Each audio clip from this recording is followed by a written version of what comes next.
하나님께서 우리에게 주신 말씀은 말라기 4장 1절부터 6절까지 말씀입니다. 우리 함께 이 말씀 의미를 새기면서 읽어 올리겠습니다. 나 만군의 주가 말한다. 용광로의 불길같이 모든 것을 살라버릴 날이 온다. 모든 교만한 자와 악한 일을 하는 자가 지푸라기 같이 타버릴 것이다. 그날이 오면 불이 그들을 살라서 그 뿌리와 가지를 남김없이 태울 것이다. 그러나 내 이름을 경외하는 너희에게는 의로운 해가 떠올라서 치료하는 광선을 발할 것이니 너희는 외양간에서 훈련한 송아지처럼 뛰어다닐 것이다. 내가 이 일을 이루는 그날에 악한 자들은 너희 발바닥 밑에서 재와 같이 될 것이니 너희가 그들을 짓밟을 것이다. 나 만군의 주가 말한다. 너희는 율법, 곧 율례와 법도를 기억하여라. 그것은 내가 호렙산에서 내 종 모세를 시켜서 온 이스라엘이 지키도록 이른 것이다.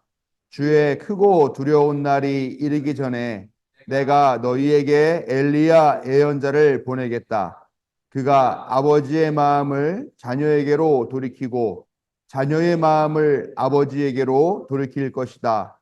돌이키지 아니하면 내가 가서 이 땅에 저주를 내리겠다. 아멘. 우리의 약함과 무지를 깨우치시고 힘있게 하시며 생명의 길로 인도하시는 항상 오르신 하나님의 사랑과 자비가 오늘도 예배하기 위해 하나님 앞에 나온 자녀들에게 함께 하시기를 성어버이 성자 성령의 이름으로 축원합니다. 네, 요즘 세상 돌아가는 이야기를 좀 하려고 합니다. 대한민국 국민은 연세가 좀 많이 드신 분들은 이승만 정권의 독재 하에서 부당한 꼴들을 보다가 4.19 혁명을 경험하셨을 겁니다. 또 이제 노년이라고 하실 만한 분들은 박정희 시대의 또 장기 독재 철권 통치를 경험하셨을 것이고요. 또 장년이라고 하시는 분들, 뭐 저도 여기에 속할까요?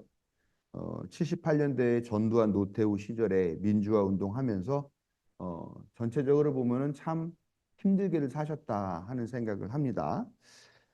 누가 뭐라고 어떤 소리를 짓거린다 하더라도 이런 독재자들과 맞서 싸웠던 사람들이 있었기 때문에 그들의 자신의 인생과 미래와 생명을 건 그런 헌신적인 투쟁이 있었기 때문에 오늘을 맞은 것이 아닌가, 오늘 우리가 살 수 있는 것이 아닌가 하는 것은 아마 아무도 부인하지 못할 것이라고 생각합니다.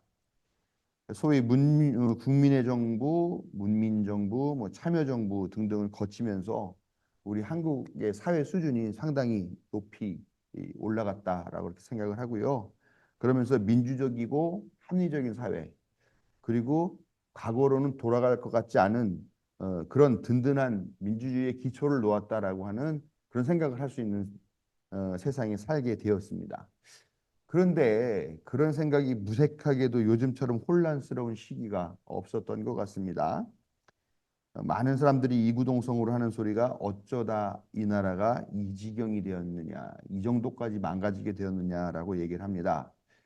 절대 과거로 되돌릴 수 없을 것 같았던 민주주의는 대통령 하나 때문에 지금 퇴행하고 있고 계엄령 얘기까지도 나오는 이런 그런 걸 걱정하게 되는 그런 시대가 되었습니다.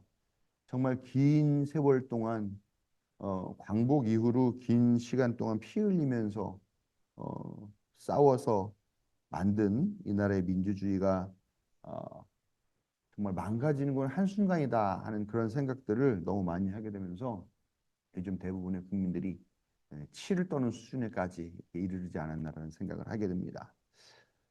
우리 8월 15일 그러면 우리가 어떤 날로 알고 있습니까? 당연히 그날은 광복절로 알고 있죠. 근데 광복절 말고 사실 하나 더 있죠. 무슨 날입니까? 8월 15일을 우리가 광복절 말고 또 다른 기념일로 하는데 그날이 뭐냐?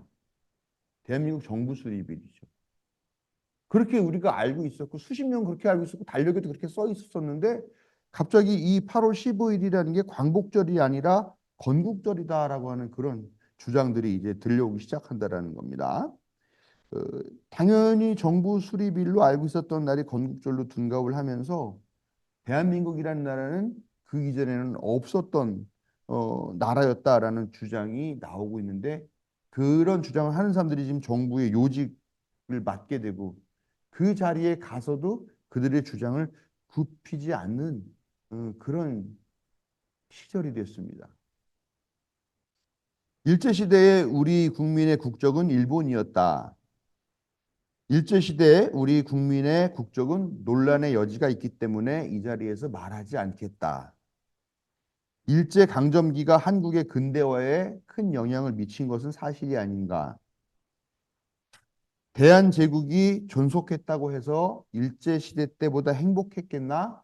라는 등등의 수없이 많은 망발, 친일 발언들이 쏟아져 나오고 있습니다. 윤석열 정부는 일본의 사도광산 유네스코 등재 시도에 대해서 아무런 조건도 아무런 반대도 아무런 언급조차도 하지 않았고 강제징용권과 위안부 문제에 대해서는 제3자 변제안만 그 당사자들에게 강요하고 있을 뿐입니다.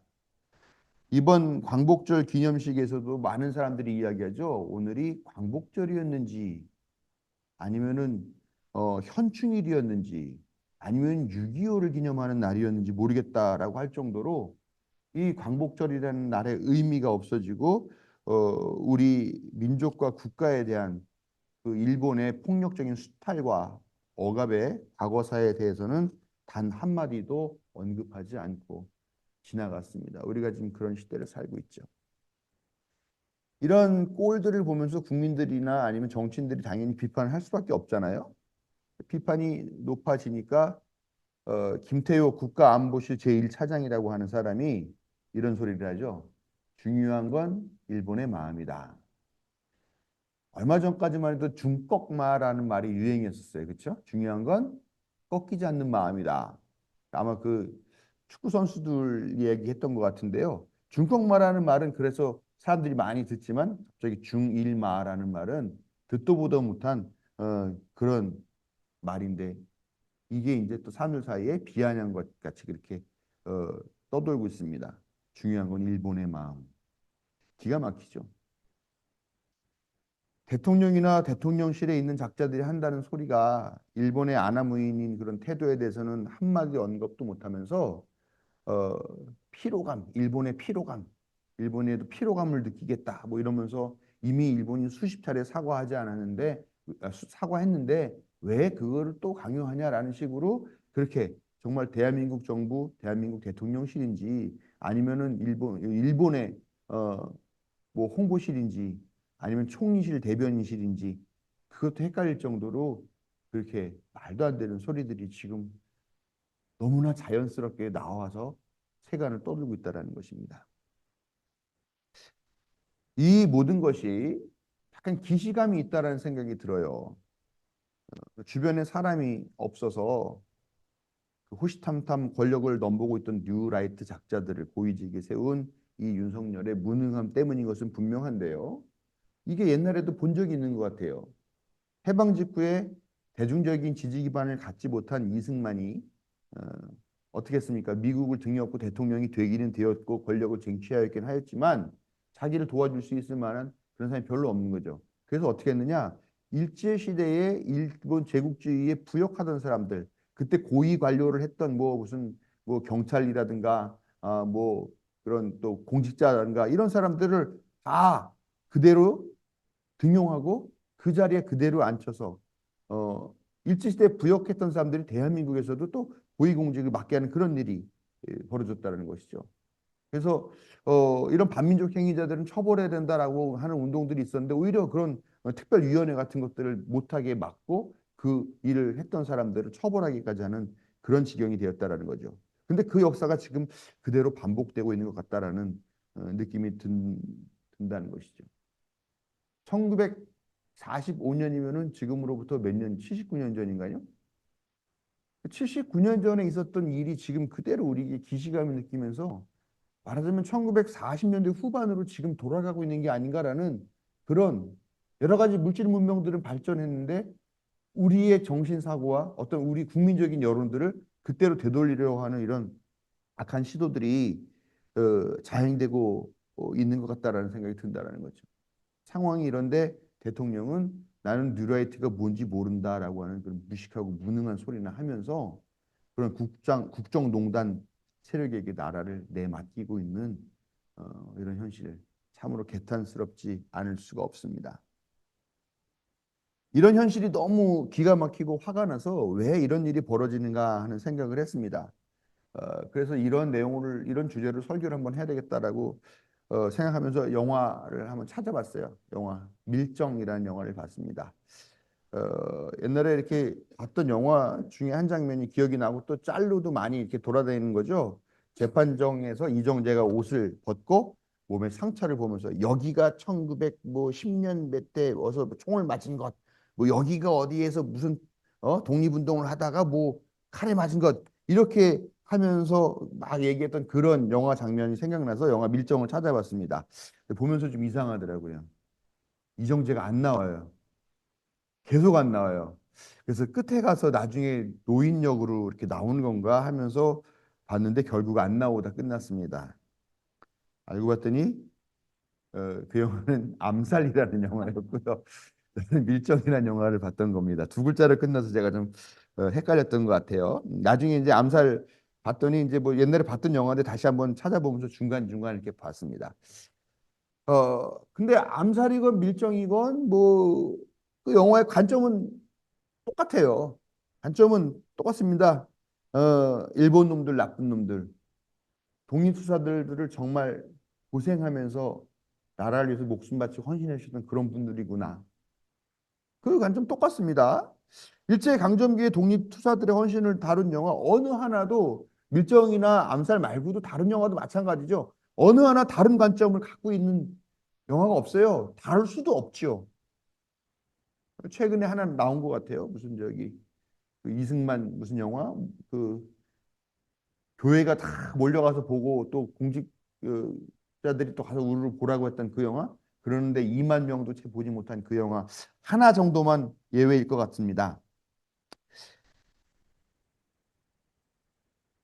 근데 왜 영화들이 다 하나같이 그런 관점들 거의 똑같은 관점들과 똑같은 주제를 담고 있느냐라고 하는 겁니다. 그거는 그 영화를 만든 감독들이 다 하나같이 반일파나 좌파라서 그런 게 아니라 그것이 역사적인 사실이기 때문에 그렇다는 거죠.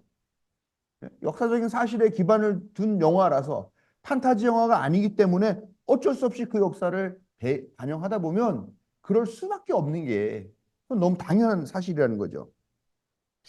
이 영화를 보면서 귀에 들어오는 대사들을 좀 적어봤어요.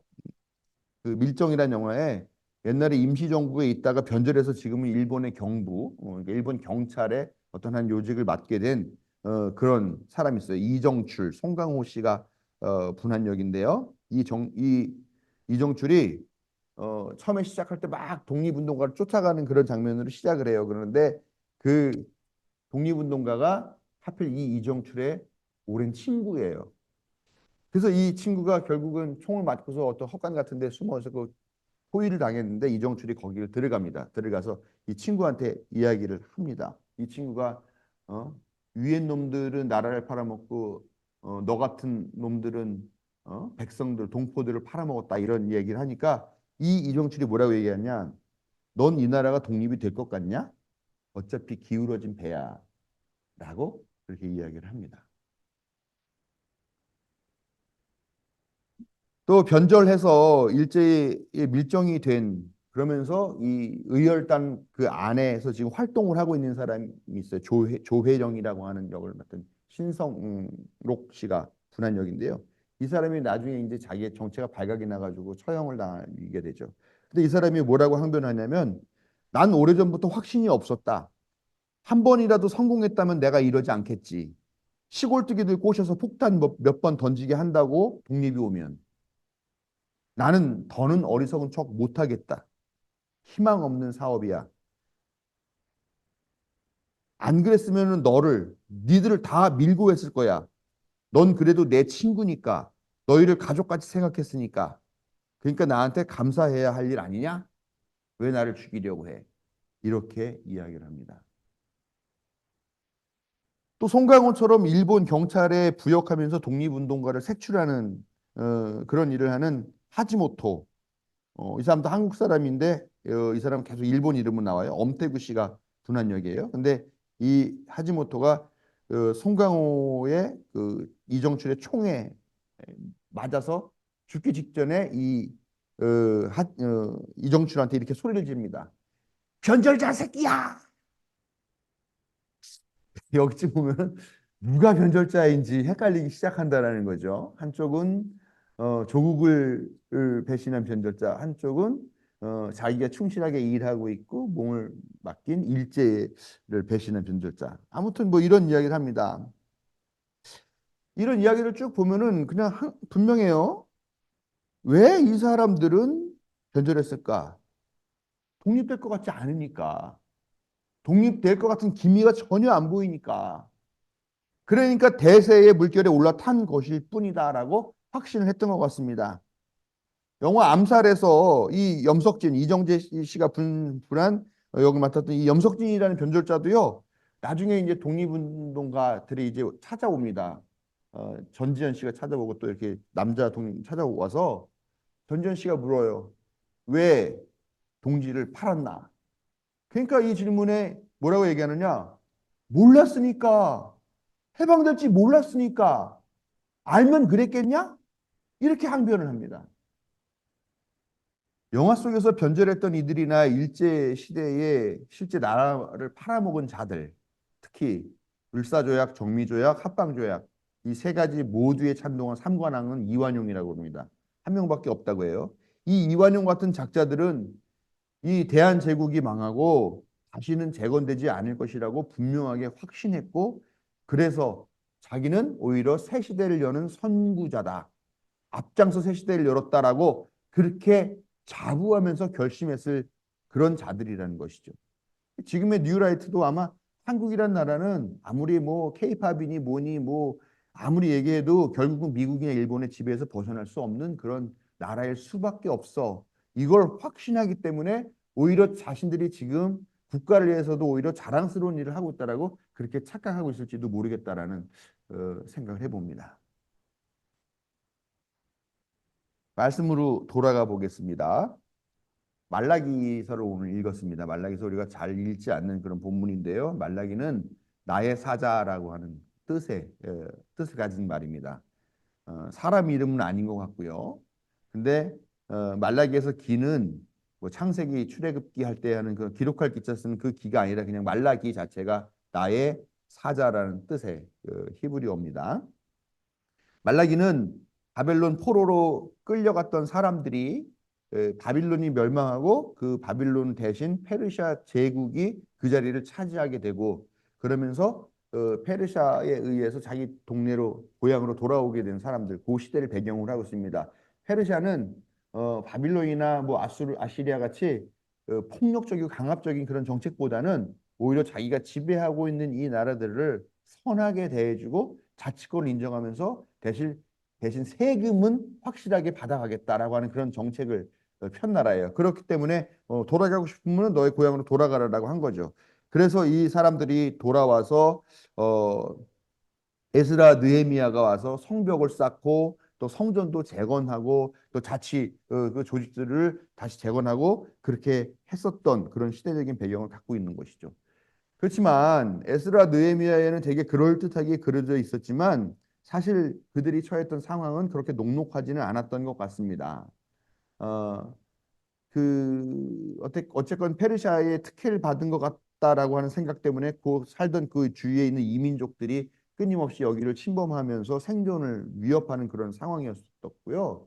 내부적으로는 또 돌아온 에스라와 느헤미야가 너무 강경하게 우리는 우리 민족의 고유성을 지켜야 된다 하는 그런 정책들을 펴서요. 근데 비유대인과 결혼했던 사람들한테 다 비유대인인 여자 아내들을 다 쫓아내라. 그리고 그들뿐만 아니라 그 사이에서 난 자식들까지 다 쫓아내라라고 얘기를 하는 거죠. 또 비유대인 민족과 결혼을 하려고 했던 사람들은 다 파혼하라. 그러니 뭐 말은 뭐 그럴듯하지만 얼마나 그게 뭐 사람이라는 게 사랑해서 결혼하기도 되지만 어? 또 결혼해서 살다 보면 사랑이 더 깊어지는 것도 있는데 그렇게 살아가는 사람들을 가족들을 다 쫓아내라고 하니 얼마나 내부적으로 뒤숭숭하고 그랬겠습니까? 뭐 그리고 뭐 페르시아 입장에서 뭐 유대인들 뭐 엄청나게 뭐 이렇게 대단하게 잘 해주는 것 같지만 페르시아의 입장에서 보면은 사실 변방에 별 볼 일 없는 그런 작은 지방에 지나지 않을 그런 뿐이었어요. 그렇다 보니까 뭐 중앙 정부에서 특별한 지원을 더 많이 받게 되는 것도 아니고 하다 보니까 사람들이 많이 지치고 힘들게 되는 것이고 또 학계와 스가랴가 예언을 했던 당시도 역시 요 시대를 배경으로 하고 있는데 이 예언자들이 예루살렘이 놀랍게 회복할 것이다. 번창할 것이다. 그런 예언을 했는데 그런 것들이 전혀 성취될 기미도 보이지 않다라는 거예요. 그러니까 대부분의 사람들이 다 낙담하고 힘들어하고 어떻게 해야 될까 이런 고민들을 하던 그런 때였다라는 거죠. 예배는 변질되고 사람들은 율법을 외면하는 그런 분위기가 팽배해 있는 상황에서 사람들은 어떻게 했느냐? 야, 우리가 믿는 하나님이 결국 패배자 아니냐? 바빌론과 아수르의 신에게 졌던 것이고 이제는 페르시아의 신에게까지도 지는 이런 아무것도 아닌 그런 신인데 우리가 왜 이 신을 믿어야 되겠냐? 더 그럴듯하고 더 강력한 힘을 가진 그런 신을 따르자라고 하는 그런 유혹이 그 안에 있었고 사람들은 분명히 흔들렸을 것이다라는 겁니다. 살기 힘들고 어려운 이런 시절에 괜히 우리가 무슨 민족이니 국가니 뭐니 하는 거 종교니 하는 것 때문에 할 게 아니라 약삭 빠르게 빨리 줄 잘 서서 유력한 사람들을 뒤를 따르고 그 밑으로 들어가서 우리가 안전을 보장받고 여유 있고 풍요롭게 사는 것 이것이 진짜 지혜로운 삶이 아니냐 하는 그런 생각들과 갈망들이 사람들 마음속에 다 만연했을 것이다라는 거죠. 말라기는 이런 유혹에 흔들리는 사람들을 향하여서 오늘 읽은 말씀을 힘있게 선포하고 있다는 겁니다. 지금은 힘들고 지금은 어렵고 지금은 아무런 변화가 없는 것 같고 지금은 하나님이 아무 힘도 없는 별 볼 일 없는 그런 신같이 보일지 모르겠지만 그러나 이 하나님이 반드시 용광로의 불길같이 모든 것을 살라버릴 그런 날이 올 거다라는 겁니다. 내가 똑똑하고 내가 잘났다라고 생각해서 여기저기 줄대고 민족을 버리고 국가를 버리고 신을 버리고 그렇게 나아갔던 자들 그리고 교만한 자들 악한 일을 하는 그런 자들이 지푸라기 같이 타버릴 것이다. 그날이 오면 불이 그들을 살라서 그 뿌리와 가지까지 남김없이 다 태울 것이다. 이 말씀을 선포하고 있다는 것입니다. 눈 한 번 질끔 감으면 인생이 달라질 것이라는 유혹 늘 우리 앞에 있어요. 그렇죠? 야, 대세가 지금 어떻게 흘러가는지 몰라? 너 눈 좀 크게 뜨고 한번 세상을 봐. 라고 하는 이 말은 왠지 우리가 뒤처져 있는 것 같고, 왠지 우리가 정말 눈을 크게 뜨고, 이거를 잘 보고 어디에 편승해야 될지를 지금 따져봐야 될 것 같이 이렇게 솔깃하게 우리를 만듭니다. 의리나 명분이나 신이 같은 것들이 무슨 밥 먹여주냐라고 하는 빈정거림들도 있습니다. 그러나 여러분, 우리는 의의 최후 승리에 대한 확신을 가져야 합니다. 이를 의심하면 우리는 흔들리고 무너지고 결국은 최종적인 결산의 날에 심판을 피할 수 없게 된다는 것을 분명히 알고 있어야 합니다. 의의 최후 승리를 의심할 때 우리는 변절하게 되고 악행을 저지르면서 그것에 대해서 부끄러움도 모르는 그런 인격으로 변하게 된다는 것입니다. 믿음을 지키고 있는 자들이 어떻게 보면 막 딱딱한 사람, 고리타분한 사람, 융통성 없는 사람 이렇게 그들을 비웃게 된다는 것이죠. 그러나 하나님은 분명하게 말씀하십니다. 그 비웃음 그대로 돌려받을 것이고 스스로 잘났다고 생각하면서 악한 일을 하고 악한 일에 협력한 자들은 반드시 지푸라기 같이 타버릴 것이다라고요. 얼마 전에 수사심의위원회라는 것이 열렸죠. 예. 김건희에 대해서, 김건희 디올백에 대해서 그것이 수수한 것 어떻게 생각하는가? 어쨌건 검찰에서는 무혐의 처분을 내렸고 그 무혐의 처분이 타당한 것에 대해서 수사심의위원회라는 걸 열었고 역시 예상했던 대로 불기소 권고하기로 그렇게 결정이 났습니다. 몇 년 전에 버스 기사가 버스 그 요금하면서 돈을 횡령해가지고 그 해고되는 그런 일이 있었어요. 그 사람이 얼마 해고했는지 아세요? 얼마 횡령했는지 아세요? 800원입니다. 저도 800원으로 해야겠어요. 그 800원 자판기 커피 먹으려고 그걸 가지고 그 사람을 근데 그 판결이 정당했다라고 내린 예, 그 사람 아마 지금 그 사람이 어디 또 요직에 들어가 있는 걸로 알고 있죠. 윤석열 정부에서 1대 구급대원이 와줘서 고맙다고 캔커피 하나 건네받은 것 때문에 또 징계 먹고 한 그런 얘기도 있죠. 뭐 선생님들 뭐 말할 것도 없고 이런 말도 안 되는 일로 징계를 받고 이런 것이 정의라고 부르짖는 그런 사람들 이런 일들이 정말 부지기수인데 근데 이 정의로운 사람들이 김건희는 불기소해라라고 권고를 했다라는 것입니다. 소위 법 전문가, 법 잘 알들이 흔들린 것 같아요. 왜냐? 검찰총장 출신 대통령과 그 밑에서 기소권을 무기로 사람들을 괴롭히려고 마음먹으면은 압수수색을 300번도 넘게 할 수 있고 재판을 수십 가지를 걸어가지고 계속 재판에만 찾아다니게 하는 그런 방법을 아는 정치 검사 집단이 무섭겠죠. 네, 그들이 무섭겠죠. 그리고 그들에게 협조하고 그들에게 부역하는 것이 자기 자신들에게 이익이 될 것이라는 그런 계산 때문일지도 모르겠습니다. 아무튼 이런 것들 때문에 말도 안 되는 결정을 내리지 않았나 생각을 합니다. 그러나 제가 장담하건대 이 결정은요, 앞으로 3년도 못 가서 반드시 심판받게 됩니다. 그 사람들 다시 다 소환돼가지고 자기가 했던 그 결정에 대해서 낱낱이 까발려지면서 사람들 앞에 부끄러움을 분명히 받게 될 것으로 저는 확신합니다. 레위기 19장 15절은요, 이렇게 말합니다. 재판할 때에는 공정하지 못한 재판을 해서는 안 된다. 가난한 사람이라고 하여 두둔하거나 세력이 있는 사람이라고 하여 편들어서는 안 된다. 이웃을 재판할 때에는 오로지 공정하게 하여라라고 그렇게 명령하고 있습니다. 김건희 불기소는 명백하게 하나님의 명령을 거역한 판결입니다. 지금은 그 권력이 영원할 것 같고 대단할 것 같지만 반드시 그 끝이 있죠. 지푸라기 같이 불타버릴 날이 반드시 올 줄로 믿습니다. 다시 말씀을 정리하면서 영화로 돌아가 볼까 합니다. 밀정의 끝부분에서 그 일제 시대 이거 스포일러 다 보셨죠? 네, 보셨을 것 같으니까.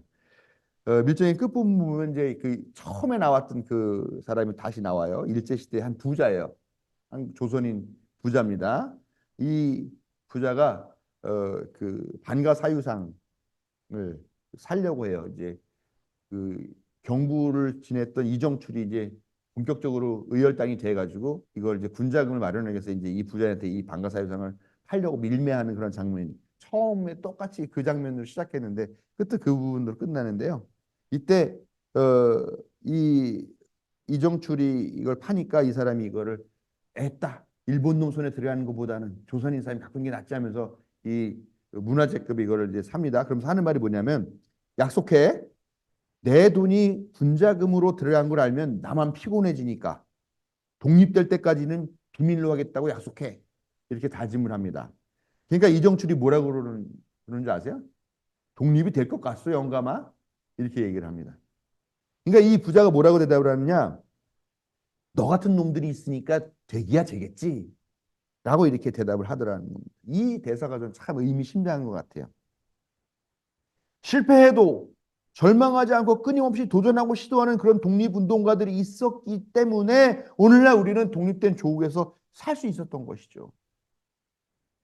너 같은 놈들이 있었기 때문에 되기야 되겠지, 독립이. 그 너 같은 놈들 때문에 우리가 지금 이런 행복한 독립된 자유로운 의존적이지 않은 이런 삶을 살 수 있었던 것이 아니라는 겁니다. 문제는 결국 우리가 유혹에 넘어가고 흔들릴 것이냐 아니면 끝까지 최후 승리를 믿으며 견디고 버티며 도전할 것이냐에 달려있다는 것이죠.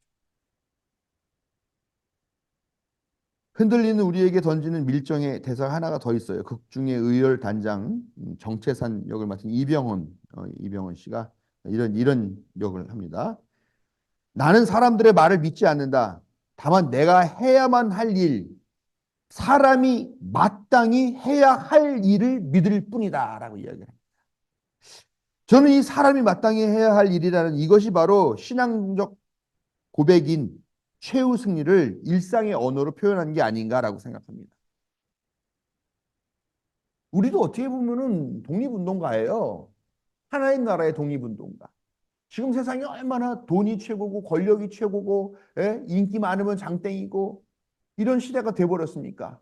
그래서 사람들이 참된 삶이라는 게 무엇인지 모르고 오로지 자기들의 욕심과 자기들의 욕망만 따라가고 그런 것들만 채우는 그런 삶에 막 날아가면서 그런 나라를 만들려고 하고 그런 나라가 최고다라고 이야기하고 있어요. 그러나 어떻습니까? 우리는 어?